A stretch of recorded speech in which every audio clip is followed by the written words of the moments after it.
ই sports world কাপের বিশ্ব মঞ্চে এবারের মতন বাংলাদেশের খেলা শেষ এবং প্রথম রাউন্ড থেকে বাংলাদেশের বিদায় নিশ্চিত হয়ে গেল। এই খবরটি দেয়া অবশ্যই দুঃখজনক। কিসের কষ্ট ভাই? বাংলাদেশের মানুষের তো ভাই এতে কোনো কষ্ট নাই। তারা তো সবসময় চেয়েছে ফ্রি ফায়ারটাকে কীভাবে বাংলাদেশ থেকে ব্যান করে দেওয়া যায়, কিভাবে ফ্রি ফায়ারটাকে বন্ধ করে দেওয়া যায়, ঠিক না? তাহলে কিসের কষ্ট?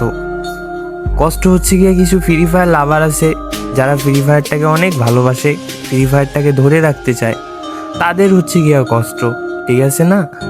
কষ্ট তো বাংলাদেশের মানুষের না। আর হচ্ছে তারা এত বড় টুর্নামেন্ট খেলতে পারছে বাংলাদেশের জন্য, এটাই অনেক। কারণ বাংলাদেশ থেকে তো তাদেরকে কোনো প্রকার হেল্প করা হয় না, বাংলাদেশ ফ্রি ফায়ার কমিউনিটি তো তাদেরকে কোনো প্রকার হেল্প করে না। তারা বলেছিল যে তাদের এই ফোনে গেম প্লে করতে সমস্যা হইতেছে।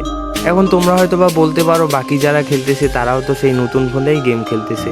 বাকি যেই টিমগুলো আছে তাদের আগে থেকেই এই ফোনে গেম প্লে করার অভিজ্ঞতা আছে, এই একই কোম্পানির ফোনে তাদেরকে প্র্যাকটিস করানো হয়েছে, তাই তাদের এই ফোনের সেন্সিটিভিটি সব কিছু সম্পর্কে ধারণা আছে। যাই হোক, কপালে যা ছিল তাই হয়েছে। তো যদি কোনো ভুল করে থাকি ক্ষমার দৃষ্টিতে দেখবেন।